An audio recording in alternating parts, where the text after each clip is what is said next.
살라무 알레이쿰 와라흐마툴라히 와바라카투. 저번 시간에 이어서 계속 예배에 관련된 여러 사항을 알아보겠습니다.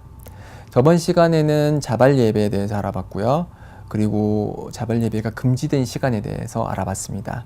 이번 시간에는 금요 합동 예배, 그리고 그 이전에 이제 아단에 관해서 주의사항에 관해서 좀 말씀을 드리고자 하는데요. 자, 아단이라 그러면은 잘 아시다시피 예배 시간을 알리는 소리예요. 그래서 그 아단은 저희 육성으로 소리를 내는 것이고, 알라후 악발, 알라후 악발 이런 식으로 크게 소리를 내서 사람들이 예배 시간이 도래했음을 알려주는 그런 시간인데요. 그런 이제 그런 소리를 내는데, 여기서 주의해야 될 것이 그 사하바 중에 이브누 우마르가 어떤 한 사람이 그 이브누 우마르에게 다가와서 저는 하나님의 이름으로 당신을 사랑합니다 이렇게 하자, 그 이브누 우마르가 말하기를 나는 하나님의 이름으로 당신을 사랑하지 않는다라고 했어요. 그래서 깜짝 놀라서 왜 그렇습니까? 라고 하니까 당신은 아단을 가지고 마치 노래를 부르는 것처럼 그렇게 그러니까 너무 커다란 멋을 들여서 아단을 한다, 그렇게 얘기를 했는데요. 그 얘기는 뭐냐면은 아단이라는 목적에 충실하여서 그 이제 물론 크게 목소리를 내야 되고 정확한 발음을 하는 것이 중요하지만, 그것이 마치 일반적으로 노래를 부르는 것 같은 그런 도를 지나친 그런 아단은 안 하는 게 좋고요. 그리고 아단을 하실 때는 만약에 아단을 하실 때는 장음과 단음을 정확히 구분을 해 주셔야 됩니다. 그래서 아랍어의 특징 중에 하나는 이 장음과 단음에 의해서 뜻이 바뀌는 경우가 많거든요. 그래서 지금 이제 일부 지역에 널리 퍼진 그런 아단의 방법은 이렇게 아단을 하죠. 알라후 악발, 알라후 악발 이런 식으로. 자, 알라후 악발 이렇게 발음을 하는 경우가 많이 눈에 띄어요. 그렇게 많이 들리고요. 그렇지만 정확한 발음은 알라후 악발 이렇게 장음을 내는 것이 아니고 알라후 악발 이렇게 아가 단음으로 들어가야 돼요. 그렇지만 알라후 악발 이렇게 얘기하는 것은 정확한 아단이 아니고요. 또 두 번째 문장에도 들어가면 아슈하두 알라 일라하 일랄라 이렇게 알라 이렇게 길게 발음하는 경우가 많이 눈에 띄는데, 정확한 발음은 아슈하두 알라 일라하 일랄라 이렇게 발음하는 것입니다. 그래서 이 단음을 장음으로 내고 장음을 단음으로 내는 경우는 뜻을 변경할 수 있는 여지가 많기 때문에, 특히 아단 같은 경우는 발음을 정확히 해주셔야 되기 때문에 발음을 정확히 익히시고 나셔서 이제 아단을 하시고, 그렇지 못할 경우에는 아단이 더 정확하게 잘 할 수 있는 다른 분들에게 맡기는 게 더 현명한 방법이겠죠. 네, 아단과 관련해서는 이렇게 주의사항을 하나를 말씀을 드렸고요. 자, 이제는 금요 합동 예배에 대해서 잠깐 알아보도록 하겠습니다. 페이지 133페이지. 네, 금요 합동 예배는 일주일에 한 번씩 두후루 예배 시간대 함께 모여서 이맘의 설교를 경청한 후에 드리는 두라카트 예배를 뜻합니다.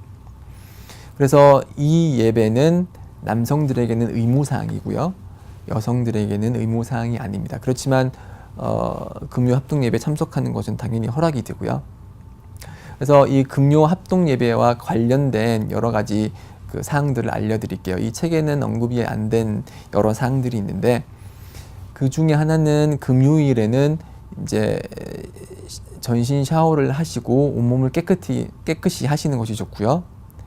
그리고 가장 훌륭한 옷을 입고 금요 합동 예배 참석을 하는 것이 좋고, 그리고 샤워를 하시면서 이제 겨드랑이 털과 음모 털을 제거하는 것이 좋습니다. 이런 건 이 사항은 그 수난을 피떠라라고 해서 아마 제일 끝 12장에 더 자세히 다룰 예정인데요.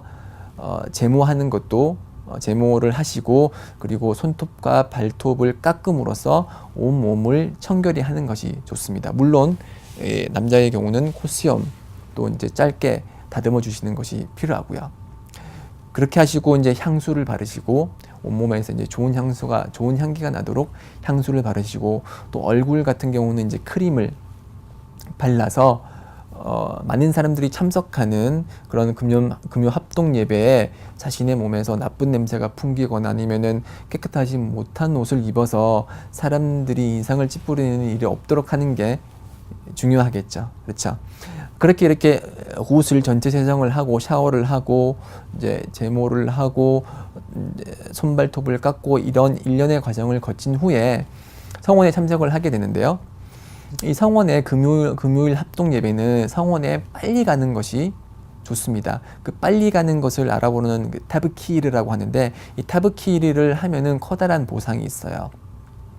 특히 파지르 예배 드리고 곧바로 집에 돌아가서 금요 합동 예배를 위한 여러 가지 준비를 한 후에 최대한 빨리 금요 합동 예배 장소에 가는 것에는 아주 커다란 보상이 있어요. 학자들이 얘기하기를 이슬람에서 이보다 더 큰 보상은 없다라고 할 정도로 아주 커다란 보상이 준비되어 있는데 그것은 뭐냐면 하디스가 이렇게 전하고 있어요. 구슬을 완벽하게 하고 그리고 최대한 빨리 집에 나서고 그래서 집에서 성원까지 이제 탈 것을 타지 않고 걸어서 가서 이맘이 설교하는 곳에 가장 가까이 앉아 있고 그리고 그 이맘이 설교를 경청을 한다면은 그 사람이 집에서 성원까지 걸었던 발자국 하나하나마다 그 사람이 1년 동안 행할 자발 예배와 자발 단식의 축복이 있다고 했어요. 알라후 악발. 아주 커다란 보상이죠. 자, 집에서 성원까지 얼마나 몇 걸음을 걸을까요? 예를 들어서 뭐 짧게 100걸음을 걷는다고 해봅시다. 그래서 100걸음을 걸었을 때 그 사람이 그렇게 빨리 성원에 가면은 그 사람이 100년 동안 행할 그의 자발 예배와 그의 자발 단식의 축복을 그 사람이 받는 거예요. 아주 커다란 축복이죠.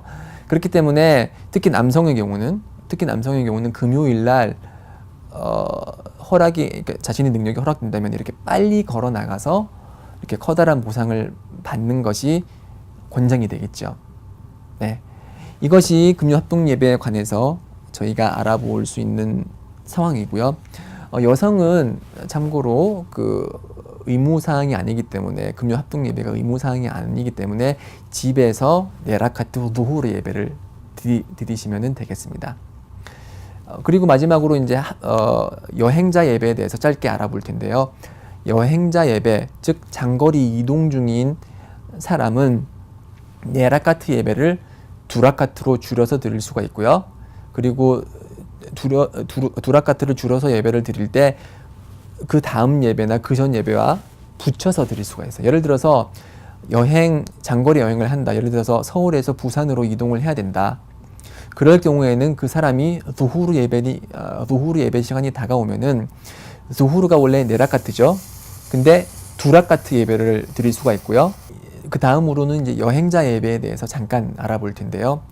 여행자 예배라는 것은 장거리 이동 중일 때 네라카트 예배를 두라카트로 줄여서 드릴 수 있고 떨어져 있는 예배를 함께 붙여서 드릴 수 있다는 그런 여행자 예배가 있습니다. 그래서 예를 들어서 저희가 서울에서 부산으로 이동을 할 때 이동 중에 루후르 예배 시간이 왔어요. 그러면은 저희들은 네라카트 예배인 루후르 예배를 두라카트로 줄여서 드릴 수 있고요. 그리고 원한다면은 루후르 예배를 아스리 예배와 합쳐서 루후르 예배 시간에 두라카트를 드릴 수 있어요. 그래서 두라카트 루후르 예배를 드리고 나서 곧바로 두라카트 아스리 예배를 드리는 거예요. 원래는 아스리 예배는 네라카트지만 두라카트로 줄여서 루후르 두라카트, 아스르 두라카트 이렇게 합쳐서 예배를 드릴 수 있는 게 여행자 예배입니다.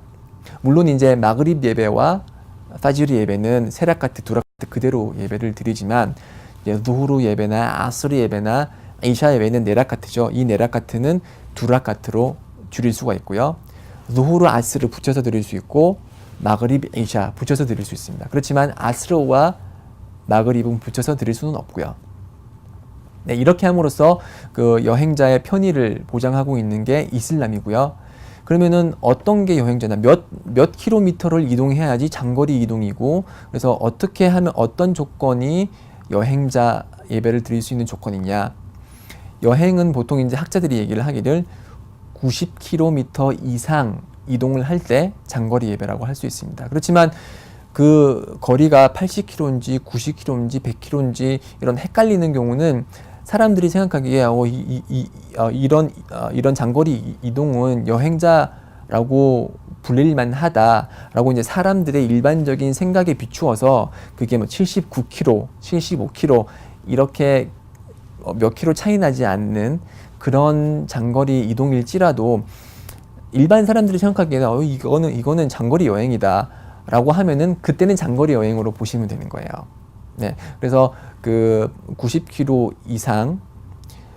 이상이 이상의 장거리 여행을 할 때 그때 이제 예배를 드릴 수 있고, 그리고 집에서 혹은 그 거처에서 멀리 떨어진 장소에서부터 여행자 예배를 드릴 수 있습니다. 그래서 여행의 의도를 했을지라도 만약에 집에 있으면은 집에서는 여행자 예배를 드릴 수가 없어요.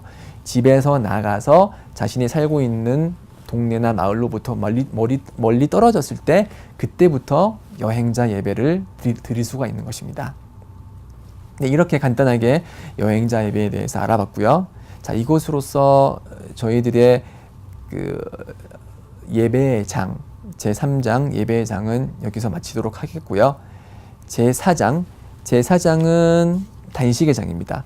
단식의 장에 관해서는 다음 강의를 통해서 또 제가 상세하게 설명드리도록 하겠습니다. 경청해 주셔서 감사드리고요. 다음에 또 뵙겠습니다. 살라무 알레이쿰 와 라흐마툴라히 와 바라카투.